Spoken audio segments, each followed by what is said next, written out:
So friends, स्वागत है आपका आज की इस वीडियो में। और आज के इस वीडियो में आपको बताने जा रहा हूँ फ्लेक्स फ्यूल क्या होता है, फ्लेक्स फ्यूल इंजन क्या इंडिया में सच में पॉपुलर हो सकते हैं क्या, फ्लेक्स फ्यूल के बारे में हमारे केंद्रीय परिवहन मंत्री जी ने नितिन गडकरी जी ने क्या घोषणा की है, सब मैं आपको इस वीडियो में बताने वाला हूँ। तो सबसे पहले दोस्तों, अगर आपने मेरे चैनल को लाइक नहीं किया तो प्लीज़ पहले सब्सक्राइब कीजिए, पूरी वीडियो पूरा देखने के बाद लाइक कीजिए और शेयर कीजिए ताकि आपके फ्रेंड्स से पूरी की पूरी नॉलेज पहुंच सके। तो सबसे पहले मैं आपको बताने वाला हूँ कि फ्लेक्स फ्यूल इंजन क्या होता है, फ्लेक्स फ्यूल्स क्या होते हैं। उसके पहले मैं आपको नितिन गडकरी जी ने कल क्या घोषणा की थी उसके बारे में बता देता हूँ कि हमारे के परिवहन मंत्री के नितिन गडकरी जी ने जो पेट्रोल की जो कीमत बढ़ रही है और पेट्रोल की इंजन की वजह से जो पोल्यूशन हो रहा है उसके मामले में फ्लेक्स फ्यूल बेस्ट इंजन पर ज़्यादा जोर दिया है गडकरी जी ने। अब कार कंपनियों के लिए फ्लेक्स फ्यूल इंजन अनिवार्य बनाने पर जल्दी फैसला नितिन गडकरी जी आने वाले समय में कर सकते हैं। फ्लेक्सिंग फ्यूल इंजन के बारे में एक से अधिक फ्लेक्स फ्यूल इंजन जो होते हैं वो ड्यूअल फ्यूल से बनते हैं, यानी एक जो फ्यूल होता है उसके साथ साथ उसमें दूसरा भी फ्यूल होता है और दोनों के मिश्रण से उसका उपयोग किया जाता है। भारत में अगर हम देखें तो जितनी भी गाड़ियां सड़कों पे चलती है उसमें जो फ्यूल इस्तेमाल होता है उसमें लगभग 85% हम पेट्रोल का इस्तेमाल करते हैं। और ये जो पेट्रोल का इस्तेमाल हम करते हैं वो लगभग हमारे 8 करोड़ रुपए लेके चला जाता है, यानी हमें 8 करोड़ रुपए लगभग ये पूरे का पूरा कच्चा तेल क्रूड ऑयल यानी कि पेट्रोल खरीदने में जाता है, जिसकी वजह से हमारे देश की बहुत ज़्यादा करेंसी जो है वो अरब कंट्रीज़ में जा रही है और हमें उनसे पेट्रोल या फिर क्रूड ऑयल खरीदना पड़ रहा है। अगर हम इसी ईंधन की निर्भरता पर रहे, यानी कि आने वाले समय में अगर हम ऐसे ही चलते रहे अरब कंट्रीज से अगर हम फ्यूल लेते रहे तो हम ये जो 8 करोड़ रुपए की लागत से ये जो पेट्रोल आज के समय में खरीद रहे हैं, क्रूड ऑयल खरीद रहे हैं, वो आने वाले समय में हम लगभग 25 लाख करोड़ रुपीस के जो क्रूड ऑयल है वो आने वाले समय में हमें खरीदने पड़ सकते हैं। अगर उसके अलावा अगर हम दूसरा पॉइंट दूसरी खामियाजी अगर हम इसकी अगर देखें तो क्रूड ऑयल का प्रोडक्शन जो है वो अरब कंट्रीज करते हैं ज़्यादातर। और अगर अरब कंट्रीज ने ये क्रूड ऑयल का प्रोडक्शन करना बंद कर दिया या फिर भारत को देने से इनकार कर दिया तो इसका पूरा का पूरा इकोनॉमिकल इम्पैक्ट जो है वो हमारे इंडिया के इकोनॉमी पर हो सकता है। इसी के चलते गवर्नमेंट ने शायद ईवी का एजेंडा लाया था, ईवी यानी इलेक्ट्रिक व्हीकल का एजेंडा लाया था। लेकिन इस एजेंडा इलेक्ट्रिक व्हीकल को लाने के लिए, इस एजेंडा को पूरा करने के लिए अगर हम देखें तो इलेक्ट्रिक व्हीकल के लिए सबसे पहले इंडिया में चार्जिंग स्टेशन का जाल बिछाना बहुत ज़रूरी है। उसका नेटवर्क तैयार करना बहुत ज़रूरी है, जिसके लिए बहुत ज़्यादा कैपिटल इन्वेस्टमेंट चाहिए और ये सब करने के लिए बहुत ज़्यादा टाइम भी चाहिए। और इस बीच के टाइम में हम अगर पेट्रोल इंजन्स का यूज़ करेंगे उसके उसके वजह से बहुत ज़्यादा पोल्यूशन तो होगा ही होगा, लेकिन उसके वजह से हमारे बहुत ज़्यादा इंडियन करेंसी जो है वो बाहर के देशों में जा रही है। शायद इसी वजह से नितिन गडकरी ने ये जो बीच में का टाइम है इसमें फ्लेक्सी फ्यूल इंजन को बढ़ावा दिया है। फ्लेक्सी फ्यूल इंजन प्रोडक्शन के लिए कार कंपनियों को बताना चाहा है उनको, शायद आने वाले समय में वो कंपलसरी कर सकती है कि आप आने वाले समय में फ्लेक्सी फ्यूल्स इंजन्स का प्रोडक्शन कीजिए। तो फ्लेक्सी फ्यूल क्या है ये मैं आपको बताने वाला हूँ। उसके पहले जो कल की न्यूज़ है वो भी मैं आपको बता देता हूँ कि नितिन गडकरी जो है हमारे केंद्रीय परिवहन मंत्री, उन्होंने कहा है कि हमारे देश के साइंटिस्ट ने ऐसी गाड़ी बनाई है जो पानी पे चलती है। जी हाँ दोस्तों, पानी में से हाइड्रोजन, ग्रीन हाइड्रोजन अलग करके और ऑक्सीजन को अलग करके ये गाड़ी चलेगी। और ये जो पूरा का पूरा इन्वेंशन है उसकी उन्होंने बहुत प्रशंसा की है। और ये जो गाड़ी है वो जल्दी हमारे इंडिया के सामने है वो प्रस्तुत करने वाले हैं। तो आशा करता हूँ कि वो जल्दी से जल्दी ये गाड़ी इंडिया को पूरी दिखाएंगे और हम भी उसको एक्सेप्ट करेंगे। तो सबसे पहले हमारी इस वीडियो के जो मेन टॉपिक है उस पे उसके ऊपर आ जाता है कि फ्लेक्स ईंधन क्या होता है, फ्लेक्स फ्यूल क्या होता है। तो बेसिकली दोस्तों, फ्लेक्स ईंधन या फिर फ्लेक्स फ्यूल ये एक से अधिक फ्यूल का मिश्रण होता है। जो फ्लेक्स फ्यूल इंजन होते हैं वो एक से अधिक फ्यूल्स का इस्तेमाल करते हैं। उसमें से एक पेट्रोल या फिर गैसोलीन तो फिक्स होता है और दूसरे में मेथेनॉल या फिर इथेनॉल वो यूज कर सकते हैं। अभी भारत में अगर हम देखें तो अभी इस समय हम प्योर पेट्रोल का इस्तेमाल नहीं करते, लगभग 85% पेट्रोल के साथ हम मिश्रण का यूज़ करते हैं और आने वाले 2 समय में ये 20% तक जा सकता है। और यही कारण है कि हम फ्लेक्स फ्यूल इंजन का प्रोडक्शन आने वाले समय में करना बहुत ही आवश्यक हो गया है। और हमारी इंडिया ये पहली कंट्री नहीं है जो फ्लेक्स फ्यूल यूज़ करने वाली है। ब्राज़ील ये जो कंट्री है उसमें लगभग 2003 से फ्लेक्सी फ्यूल्स का इंजन होता है, जहाँ पे लगभग 85% यानी 80 से 85% तक वहाँ पे फ्लेक्सी फ्यूल इस्तेमाल होते हैं। उसके अलावा यूएसए भी ऐसा देश है जो फ्लेक्सी फ्यूल इंजन्स का उपयोग करता है। अगर हम फ्लेक्सी फ्यूल मेकिंग प्रोसेस के बारे में अगर हम देखें, फ्लेक्सी फ्यूल्स बनते कैसे हैं, तो उसमें जो मेन कंपोनेंट होता है वो इथेनॉल होता है, यानी इथिल अल्कोहल होता है। अगर हम इथिल अल्कोहल या फिर इथेनॉल की बात करें तो ये जो होता है वो बायोमास से मिलता है। अभी क्वेश्चन आता है कि बायोमास क्या होता है, तो बायोमास एक एग्रीकल्चर वेस्ट होता है, और ये जो एग्रीकल्चर वेस्ट होता है वो हमारे किसान जो है वो खेत में जला डालते हैं, लेकिन उससे जो होता है वो हम इथिल अल्कोहल या फिर इथेनॉल बना सकते हैं। और अगर हम भारत में जनरली बात करें तो हम सबसे ज़्यादा इथेनॉल या फिर इथिल अल्कोहल जो बनाते हैं वो गन्ने गन्ना शुगर में जाके, शुगर बनने के बाद गन्ने का जो वेस्ट मिलता है उससे हम इथिल अल्कोहल या फिर इथेनॉल बनाते हैं।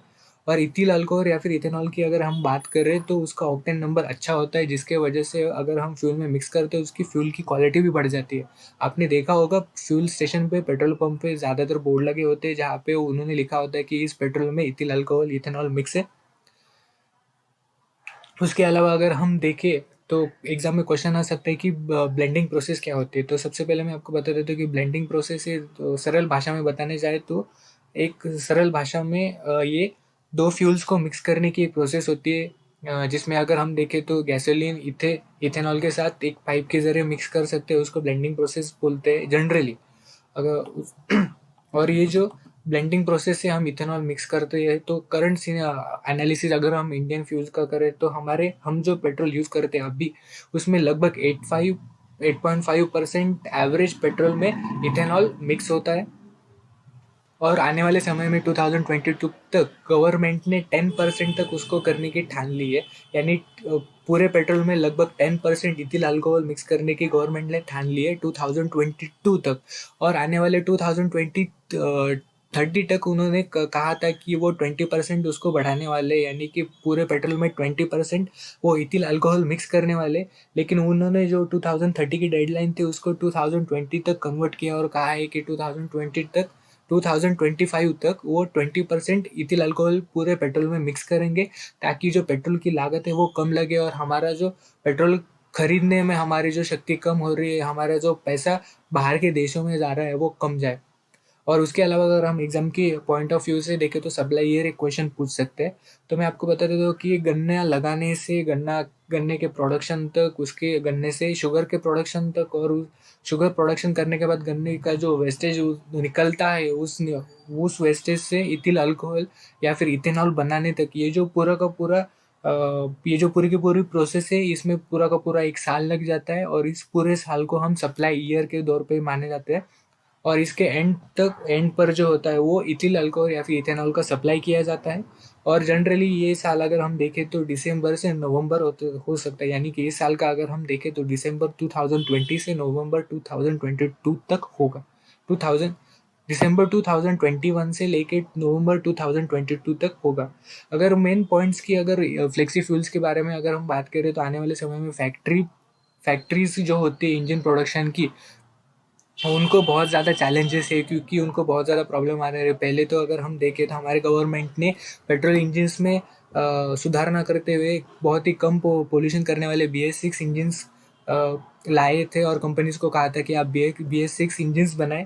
उसके बाद जो हमारे गवर्नमेंट ने कहा था कि पूरे जो फैक्ट्रीज है उनको कहा था कि आप EV यानी इलेक्ट्रिक व्हीकल्स का इस जो इंजन है वो प्रोड्यूस कीजिए, वो बनाइए। और अभी गवर्नमेंट कह रही है कि आप फ्लेक्सी फ्यूल्स इंजन्स पर भी ध्यान दीजिए। तो ये जो पूरे का पूरी ये जो है ये पूरे फैक्ट्रीज के लिए एक चैलेंजिंग सा साबित हो सकता है आने वाले समय में। उसके अलावा स्टोरेज प्रॉब्लम्स भी हो सकती है। अभी स्टोरेज प्रॉब्लम दो प्रकार की हो सकती है, एक तो शुगर फैक्ट्री को आती है और दूसरी कार डिज़ाइंस में आते हैं। तो सबसे पहले शुगर फैक्ट्रीज के बारे में बात करते हैं। तो शुगर फैक्ट्रीज के बारे में अगर हम बात करें तो शुगर फैक्ट्रीज का मेन उद्देश्य होता है शुगर प्रोडक्शन करना। तो वो जो वेस्टेज से जो इथेनॉल बनाएगी उसको स्टोरेज के लिए तो शुगर फैक्ट्रीज के पास जगह नहीं होती, तो नियर बाय के स्टोरेज उनको ढूंढना पड़ता है और वहाँ जाके इथिल अल्कोहल वहाँ पे उनको स्टोर करना पड़ता है। तो ये उनके लिए प्रॉब्लम है। दूसरी प्रॉब्लम कार्स में आती है। अगर हम फ्लेक्सी फ्यूल इंजन करते हैं, अगर दो फ्यूल्स को फ्यूचर में आगे जाके हम अलग-अलग रखने की बात करें तो गाड़ी में उतनी साइज़ बढ़ेगी और उतनी ज़्यादा गाड़ी बड़ी जो गाड़ी है वो उतनी ज़्यादा बड़ी हो सकती है। उसके अलावा अगर हम देखें तो इसके एडवांटेजेस में अगर हम आने वाले समय में फ्लेक्सी फ्यूल्स इंजन यूज़ करते हैं तो एक तो ये लेस पॉल्यूटेंट होते हैं, यानी कि हमारे एनवायरनमेंट को क्लीन रखेंगे, कम पॉल्यूशन करेंगे। और उसके अलावा अगर हम देखें तो अगर हम आने वाले फ्यूचर में फ्लेक्सी फ्यूल्स इंजन यूज़ करते हैं तो वो रूरल इकोनॉमी को इंक्रीज़ करेंगे, लोकल प्रोडक्शन को इंक्रीज़ करेंगे, आत्मनिर्भर भारत का सपना साकार करेंगे। वो कैसे? तो अगर हम फ्लेक्सी फ्यूल इंजन्स आने वाले समय में यूज़ करते हैं तो सबसे पहले तो हम ये जो पूरी एक्टिविटीज़ होती है फ्लेक्सी फ्यूल्स की वो ज़्यादातर रूरल एरिया में होती है, यानी कि हम सारा का सारा इकोनॉमिकल एक्टिविटी जो है वो रूरल इकोनॉमी होने वाली है, जिसके चलते आने वाले समय में शायद रूरल इकोनॉमी को बढ़ावा मिले, लोकल प्रोडक्शन को बढ़ावा मिले और आत्मनिर्भर भारत को भी बढ़ावा मिले। उसके अलावा अगर हम देखें तो हमारा ज़्यादातर पैसा जो अरब कंट्री से पेट्रोल खरीदने में लग जाता है वो भी कम होगा, यानी कि क्योंकि हमारी जो पेट्रोल पे निर्भरता है वो भी कम होने वाली है। अगर हम डिसएडवांटेजेस की बात करें कि फ्लेक्सी फ्यूल्स इंजन्स के डिसएडवांटेजेस क्या-क्या होते हैं, तो सबसे पहले जो फ्लेक्सी फ्यूल इंजन होते हैं वो हाइग्रोस्कोपिक इन नेचर होते हैं। यानी कि हाइग्रोस्कोपिक यानी कि वो ज़्यादा से ज़्यादा मॉइस्चर एब्ज़ॉर्ब कर लेते हैं। जो इथेनॉल होता है वो ज़्यादा मॉइस्चर एब्ज़ॉर्ब कर लेता है। अगर हम ये जो इथेनॉल है वो अगर हम हमारे इंजन में फ़ील करते हैं और उसने अगर मॉइस्चर ज़्यादा एब्ज़ॉर्ब कर लिया तो हमारा इंजन जो है वो ब्लॉक हो सकता है और जिसके चलते इंजन को आगे जाके डैमेज कर सकता है। उसके अलावा अगर अगर हम मैंने जैसा आपको पहले बताया कि एक कॉम्पैक्ट कार डिज़ाइन करने के लिए भी चैलेंज हो सकती है। और सबसे मेन बात जो है वो एक्सेप्टेबिलिटी की, ये भी क्या क्या हमारा कस्टमर इसको अपनाएगा, हमारे इंडिया के कस्टमर क्या इसको अपनाएंगे, क्योंकि इसमें माइलेज प्रॉब्लम होता है, पेट्रोल की तुलना में ये कम माइलेज देती है। उसके अलावा ये जो गाड़ी की कॉस्ट ये जो गाड़ी की कॉस्ट है ये वो भी बढ़ाने वाला है, शायद बढ़ा सकता है, क्योंकि उसको कॉम्पैक्ट कार डिज़ाइन करना है, उसके लिए डिस्कवरी चाहिए, उसके लिए संशोधन चाहिए। शायद इसी इन सब वजह से शायद ये जो गाड़ियाँ आने वाले इनकी कॉस्ट ज़्यादा रहे, माइलेज प्रॉब्लम तो है। तो ये सब चीज़ों का अगर हम आने वाले फ्यूचर में डिस्कस करें, देखें तो क्या हमारा इंडिया का कस्टमर है या क्या फिर हमारे जो पूरे के पूरे कस्टमर्स है वो क्या इस इंजन को अपनाएंगे, क्या इस फ्यूल को अपनाएंगे, क्या इन गाड़ियों को वो खरीदेंगे आने वाले समय में, क्या इलेक्ट्रिक व्हीकल के पास जाएंगे या फिर हमारे जो पूरे कस्टमर है वो पेट्रोल इंजन से ही यूज़ करें। ये तो आने वाले समय में बताएगा। सो दोस्तों, आपको ये पूरा का पूरा लेक्चर जो वीडियो है वो कैसा लगा प्लीज़ कमेंट में बताइएगा और लाइक कीजिए, सब्सक्राइब कीजिए, शेयर कीजिए। Thank you.